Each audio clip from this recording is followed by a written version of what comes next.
नमस्ते future investment adviser. आज हम बात करेंगे investment advisory chapter 2 time value of money के बारे में। टाइम वैल्यू ऑफ मनी का मतलब है कि पैसा आज के समय में ज़्यादा वैल्यूएबल है या फ्यूचर में मिलने वाला। इसका रीज़न है कि आज के पैसे से आप आने वाले टाइम में रिटर्न अर्न कर सकते हैं या फिर इंटरेस्ट के रूप में अर्न कर सकते हैं। इसलिए अगर आपको कोई 100 रुपये का कैश फ्लो मिले तो आप आज ही लेना चाहेंगे, ना कि 1 महीने के बाद। अभी हम एक एग्ज़ाम्पल के साथ समझेंगे। मान लीजिए कि आपको 100 रुपये मिलने वाला है। आपको एक ऑप्शन है कि आज आप 100 रुपया लें, दूसरा ऑप्शन है 1 महीने के बाद लें। आप किस ऑप्शन को प्रेफर करोगे? सभी इन्वेस्टर आज ही 100 रुपया लेना पसंद करेंगे, क्योंकि आज ही पैसा उनके लिए ज़्यादा वैल्यूएबल है। इसके पीछे कुछ रीज़न है। पहला रीज़न है कि आज के कंजम्पशन को फ्यूचर कंजम्पशन से ज़्यादा प्रेफर करते हैं। लोग आज के टाइम में खर्च करने में ज़्यादा इंटरेस्टेड होते हैं। दूसरा रीज़न है कि आज के पैसे को आप 1 महीने के बाद के लिए इन्वेस्ट कर सकते हैं, जैसे कि बैंक अकाउंट या डिपॉजिट में। इससे आप 1 महीने के बाद पैसा ग्रो करके 100 रुपये से ज़्यादा बना सकते हैं। इससे क्लियर है कि 100 रुपया आज के टाइम में रिसीव्ड ₹100 ज़्यादा वैल्यूएबल है। इससे प्रिंसिपल को हम टाइम वैल्यू ऑफ मनी कहते हैं। जब हम फाइनेंशियल डिसीजन लेते हैं तो हम कैश फ्लो को spread over more than one period, जैसे मंथली, क्वार्टरली या ईयरली कंसिडर करते हैं। और इसलिए time value of money financial decision making के लिए एक की प्रिंसिपल है। Present value. प्रेजेंट वैल्यू एक ऐसा अमाउंट होता है जो आप आज पे करते हैं और जो कैश फ्लो फ्यूचर में आएगा, इसका प्रेजेंट वैल्यू निकाला जाता है। ये एक basic time value of money का प्रिंसिपल पर आधारित है कि पैसे के वैल्यू वक्त के साथ कम होता है। प्रेजेंट वैल्यू का कैलकुलेशन 2 तरीके से किया जाता है। अगर कोई फ्यूचर वैल्यू दी गई है तो उससे रेट ऑफ रिटर्न से डिस्काउंट करके प्रेजेंट वैल्यू निकाला जा सकता है। इससे पता चलता है कि फ्यूचर अमाउंट का आज क्या वर्थ क्या है। तो उसका एक फॉर्मूला है PV equal to FV divide by factor 1 + R raise to N। FV मतलब फ्यूचर वैल्यू, PV मतलब प्रेजेंट वैल्यू, R मतलब कंपाउंडेड पीरियड के लिए रेट ऑफ रिटर्न और N मतलब कंपाउंडिंग पीरियड की संख्या, मतलब नंबर ऑफ ईयर। एक रेगुलर टाइम पीरियड में आने वाले कैश फ्लो का भी प्रेजेंट वैल्यू निकाला जा सकता है। PV equal to C divide by factor of 1 + R raise to N। जैसे कि शाम को अगले 8 साल में हर साल 6,500 का पेमेंट मिलेगा 7% के रेट ऑफ इंटरेस्ट पर। शाम को ये पता करना है कि क्या वो कैश फ्लो ले या फिर लमसम अमाउंट अभी ले। इसका प्रेजेंट वैल्यू कैलकुलेट करके पता चलेगा। इस केस में फॉर्मूला या एक्सेल फंक्शन का यूज़ करके प्रेजेंट वैल्यू निकाला जा सकता है। इक्वल टू PV रेट है 7%, फिर कॉमा N पर मतलब नंबर ऑफ ईयर, मतलब 8 साल,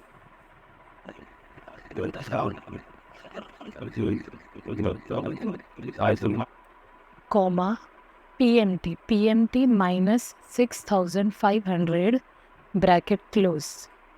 तो 38,813.44। फ्यूचर वैल्यू हमें बताता है कि कोई चीज़ किसी भी समय में कितनी कीमत होगी। इसके अलग अलग सिनारियो होते हैं जिसके हिसाब से हम फ्यूचर वैल्यू कैलकुलेट कर सकते हैं। फ्यूचर वैल्यू हमें बताता है कि प्रेजेंट वैल्यू से कितना इरोजन हुआ है। फ्यूचर वैल्यू का फॉर्मूला है FV equal to PV factor of 1 + R raise to N, जहाँ F E equal to future value, P V equal to present value, R मतलब रेट ऑफ रिटर्न और N मतलब compounding period. Note कीजिए कि rate of return for each compounding period को compounding की frequency के हिसाब से एडजस्ट करना होता है। अगर किसी इन्वेस्टमेंट को 8% interest per annum compounded quarterly दिया जाता है, तो हर कंपाउंडिंग पीरियड के लिए लागू होने वाली rate of return 8% divide by 4 यानी कि 2% होगी। कंपाउंडिंग पीरियड के हिसाब से रेट ऑफ रिटर्न अलग अलग भी हो सकता है। कंपाउंडिंग पीरियड की संख्या n इन्वेस्टमेंट के लिए उतने समय का वर्णन करता है जिसमें इन्वेस्टमेंट के ऊपर इंटरेस्ट दिया जाता है। जैसे post office monthly income scheme हर महीने इंटरेस्ट देती है, जबकि सीनियर सिटीजन स्कीम हर क्वार्टर इंटरेस्ट देती है। जितना ज़्यादा कंपाउंडिंग फ्रीक्वेंसी होगी उतनी ही ज़्यादा इंटरेस्ट की कमाई होगी, जैसे कंपाउंडिंग के थ्रू ज़्यादा लाभ मिलता है। अब हम एक एग्जाम्पल को समझते हैं। कृष्णा ने 5 साल के लिए एक बैंक डिपॉजिट में 5 लाख रुपया इन्वेस्ट किया है, जिसमें 8% इंटरेस्ट कंपाउंडेड एनुअली दिया जाता है। इस इन्वेस्टमेंट से उन्हें नीचे दिए गए 3 सिनेरियो में कितनी इंटरेस्ट मिली। सिनेरियो 1, इंटरेस्ट उन्होंने अपनी बेटी के कॉलेज फीस के लिए इस्तेमाल किया और कोई कंपाउंडिंग नहीं हुआ। सिनेरियो 2, क्यूमुलेटिव ऑप्शन को चुना गया है और इंटरेस्ट मैच्योरिटी पे दिया गया है, यानी इंटरेस्ट साल में एक बार ही कंपाउंडेड हुआ है।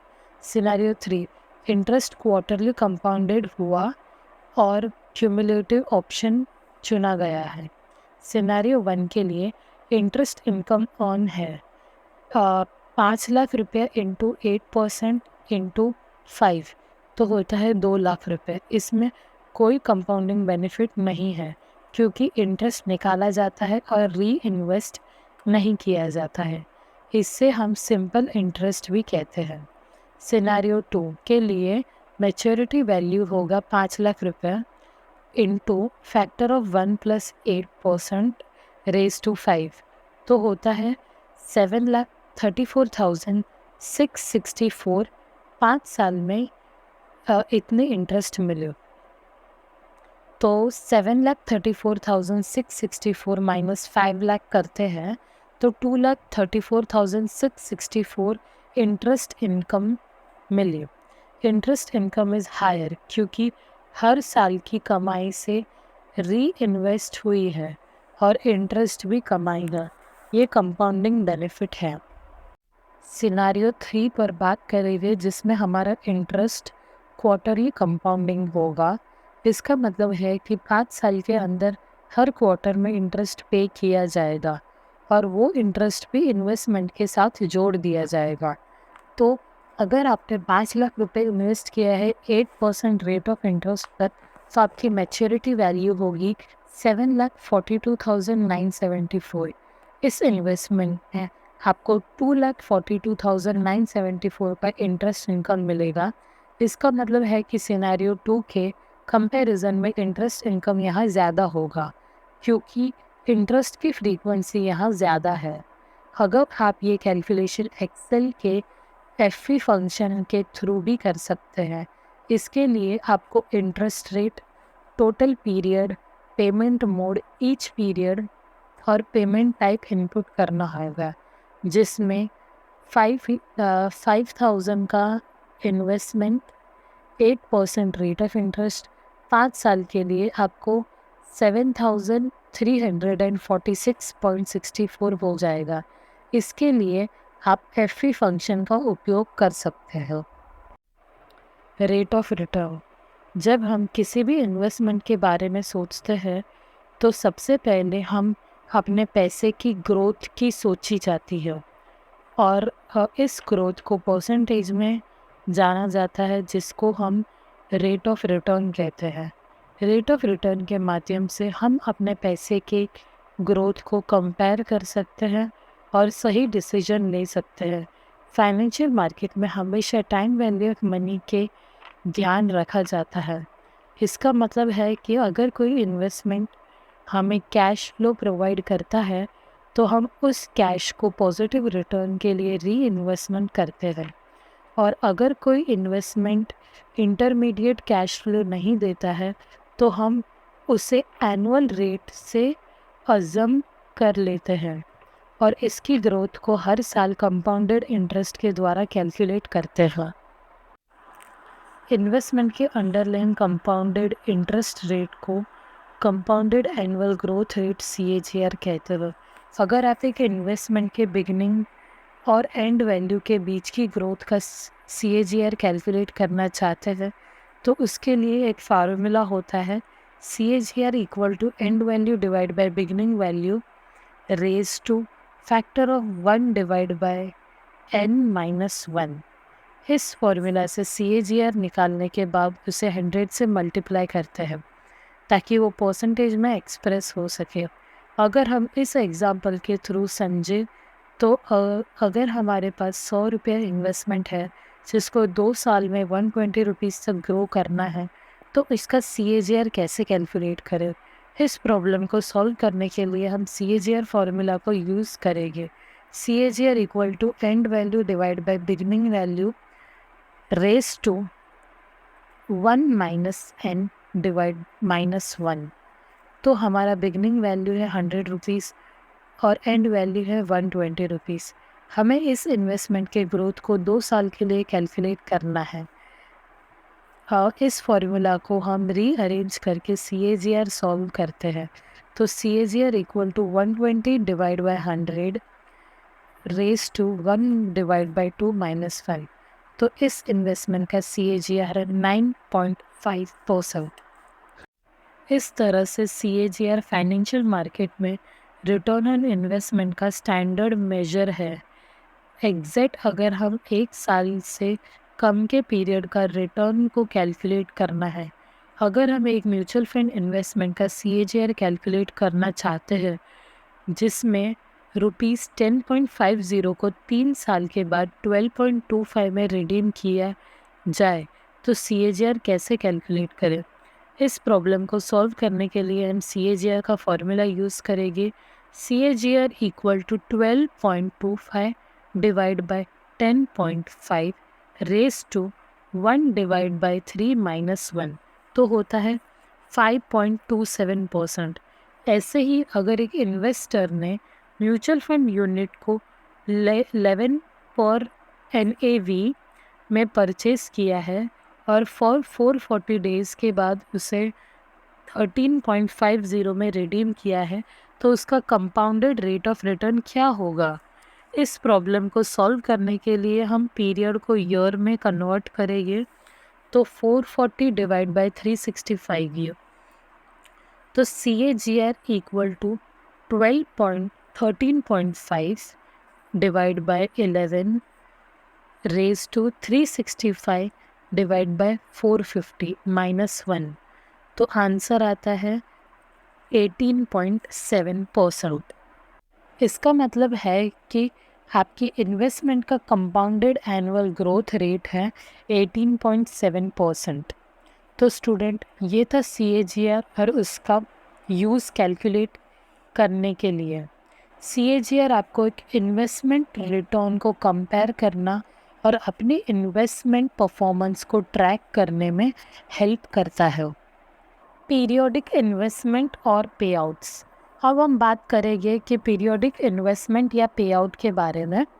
इसका कैलकुलेशन एक्सेल में कैसे किया जाता है। इसमें सबसे कॉमन एग्जांपल होता है लोन, जहां पर बोरोवर को रेगुलरली EMI पे करना होता है। ये पेमेंट की फ्रीक्वेंसी फिक्स होती है और बोरोवर को पता होना चाहिए कि कितना अमाउंट पे करना पड़ेगा ताकि उन्हें अपना सेविंग प्लान सेट करना आसान हो। EMI का अमाउंट निकालने के लिए एक्सेल में PMT फार्मूला यूज़ किया जाता है जिसमें हम इनपुट वैल्यू एंटर करते हैं, जैसे कि R मतलब रेट ऑफ इंटरेस्ट, N पर मतलब लोन की ड्यूरेशन, PV मतलब लोन की अमाउंट। आउटपुट वैल्यू जो मर्ज होता है वो बोरोवर को मंथली ईएमआई पे करना होता है। फॉर एग्ज़ाम्पल, अगर सतीश को अपने होम टाउन में घर खरीदने के लिए 30 लाख के लोन की ज़रूरत है, जिसमें ड्यूरेशन होगा 20 ईयर्स और ये करंट इंटरेस्ट रेट होगा 6.5%, तो उसका मंथली ईएमआई कितना होगा? इसमें हम सभी डिटेल्स ऑलरेडी अवेलेबल है।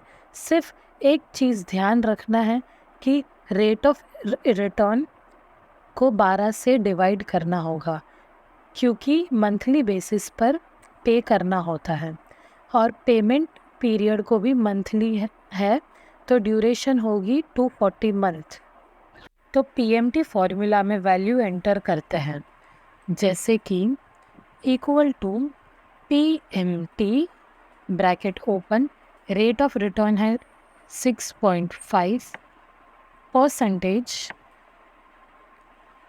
Percentage divide by 12, comma N पर है 20 ईयर्स मतलब 240 मंथ डिवाइड बाय पीवी होगा -30 लाख, क्योंकि पैसा जा रहा है, bracket close.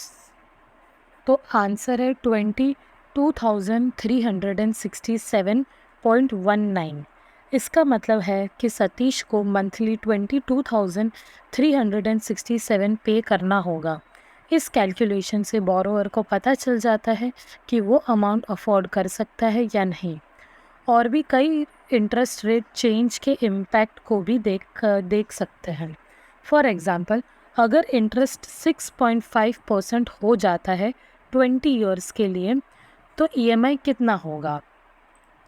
Equal to PMT bracket open, rate of return interest यहाँ पर चेंज हो रहा है 6.25% डिवाइड बाय 12, कॉमा एन पर 20 ईयर्स, तो हम 240 मंथ लिखेंगे, पीवी -30 लैक्स,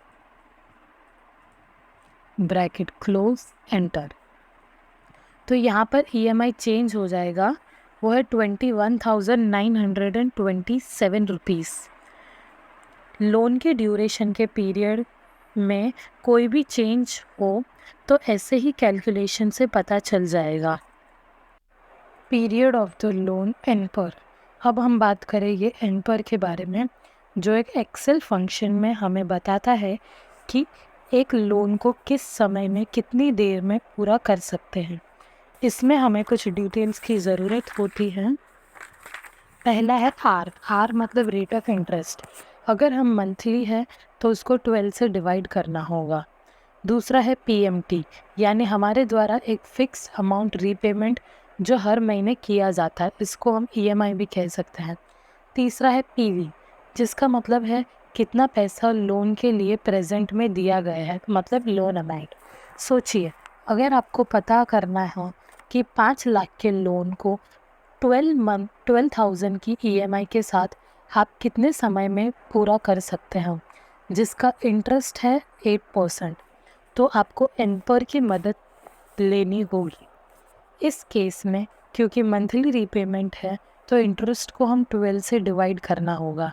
इसको हम एक्सेल फॉर्मूला में देखेंगे। इक्वल टू एन पर bracket open, rate of interest है 8% डिवाइड बाय 12, कॉमा पीएमटी मतलब हमारा ईएमआई है 12,000, ये हम पैसा दे रहे हैं तो -12,000, कॉमा पीवी मतलब लोन अमाउंट है 5 लाख पॉजिटिव, क्योंकि वो पैसा हमें मिला है, ब्रैकेट क्लोज एंड एंटर। तो आंसर है 48.97। और इस फॉर्मूला से हमें पता चलता है कि लोन हम 48.97 महीने में पूरा कर सकते हैं। एन पर कैलकुलेशन एक बहुत ही ज़रूरी स्टेप है लोन रीपेमेंट के समय। इससे हम ये पता लगा सकते हैं कि लोन को कितने समय में पूरा करना होगा, और साथ ही साथ ईएमआई अमाउंट को भी हम अफोर्डेबल बना सकते हैं। Annuity annuity means pension. Annuity एक ऐसा इंस्ट्रूमेंट है जिसमें हम रेगुलर इंटरवल्स पर fix sum of money invest करते हैं, जैसे कि पेंशन प्लान में होता है। एन्युटी में दो टाइप के होते हैं, एक फिक्स एन्युटी और एक फ्लेक्सिबल एन्युटी। फिक्स एन्युटी में फिक्स रिटर्न मिलते हैं रेगुलर इंटरवल्स पर, जैसे कि बैंक फिक्स डिपॉजिट में हमें प्री डिटरमाइंड टाइम पीरियड के लिए फिक्स इंटरेस्ट रेट मिलता है।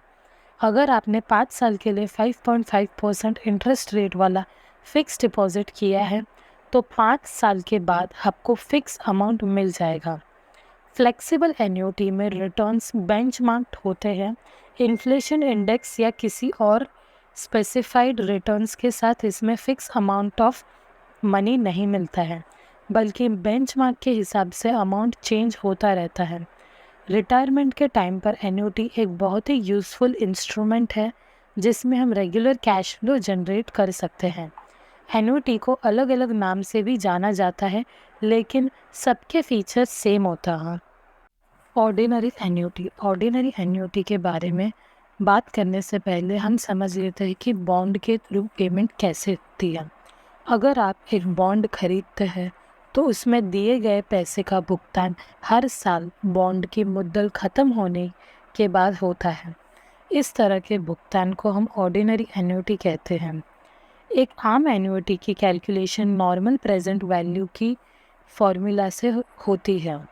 मान लीजिए एक बॉन्ड है जिसका हर साल पेमेंट आता है 5,000 और इसका रेट ऑफ रिटर्न है 10% 4 साल के लिए।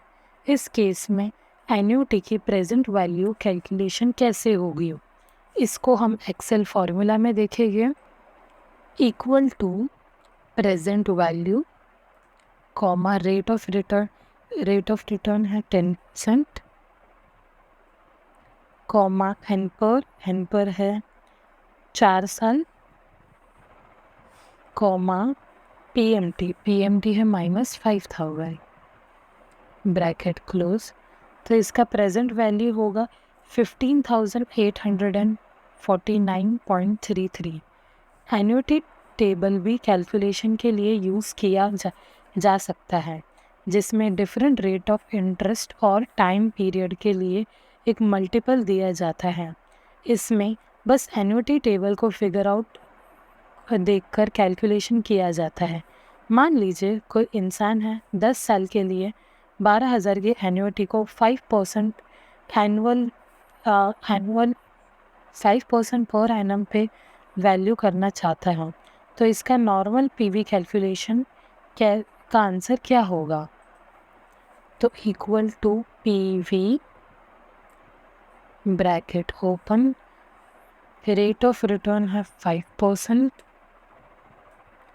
कॉमा एन पर है 10 साल कॉमा पीएमटी है -12,000 ब्रैकेट क्लोज। तो इसका प्रेजेंट वैल्यू है 92,660 रुपीज़। तो इस तरह हम एन्युटी की कैलकुलेशन कर सकते हैं। एन्युटी ड्यू का मतलब होता है कि पेमेंट पीरियड के शुरू में ही पेमेंट किया जाता है। इस ऑर्डिनरी एन्युटी से फ़र्क होता है जहां पेमेंट पीरियड के अंत में किया जाता है। इसका मतलब है कि अगर आप पेमेंट रिसीव कर रहे हैं तो आप पेमेंट का इस्तेमाल पूरे साल के लिए कर सकते हैं, और इसके साथ ही साथ आप पेमेंट को पूरे साल में इन्वेस्ट कर सकते हैं और ज़्यादा रिटर्न अर्न कर सकते हैं। अगर हम एन्युटी ड्यू की वैल्यू को कैलकुलेट करना चाहते हैं तो हमें प्रेजेंट वैल्यू को कैश फ्लो को कैलकुलेट करना होगा। इसमें हमें ऑर्डिनरी एन्युटी से एक्स्ट्रा फिगर को भी कंसिडर करना होगा। अगर आप एक एग्ज़ाम्पल देखें जिसमें एक साल में 5,000 का पेमेंट किया जाता है और ये 10% रेट ऑफ इंटरेस्ट पर 4 साल के लिए किया जाएगा। इस केस में हम प्रेजेंट वैल्यू फंक्शन का इस्तेमाल करना होगा, लेकिन इसमें टाइप कॉलम में 1 एंटर करना होगा, जैसे कि ये एन्युटी ड्यू के लिए कंसिडर हो सके। तो हम एक्सेल में देखते हैं। Equal to present value bracket open rate of interest है हमारा 10%।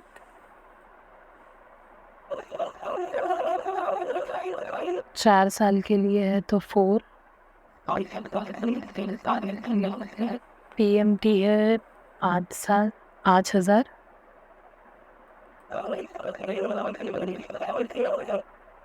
कॉमा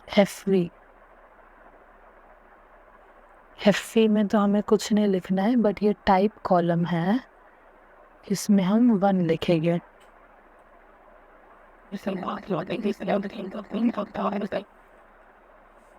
तो हमारा आंसर आया है 17,434.26। जैसे कि हम देख सकते हैं कि पेमेंट पीरियड के शुरू में पेमेंट किया जाएगा, एन्युटी ड्यू की वैल्यू को बढ़ा देते हैं। इसका मतलब ये है कि एन्युटी ड्यू को रिसीव करने वाले के लिए ज़्यादा वैल्यूएबल है, क्योंकि उन्हें पैसे शुरू के टाइम पर ही मिल जाते हैं। जैसे उन्हें उन पैसों को साल बेहतर के लिए इन्वेस्ट करने का मौका मिलता है और उन्हें और ज़्यादा रिटर्न अर्न करने का मौका मिलता है। लेकिन अगर कोई पेमेंट पीरियड के शुरू में पेमेंट करना चाहता है तो उसके लिए ये कॉस्टली होता है, क्योंकि उसको अपने पैसे पर पूरी साल के लिए रिटर्न अर्न नहीं करने मिलेगा, मतलब उनका नुकसान होगा। यहाँ पर हमारा second chapter time value of money complete होता है। अगर आपको कोई भी डाउट होता है तो आप कमेंट सेक्शन में पूछ सकते हैं। तो मिलते हैं चैप्टर 3 में।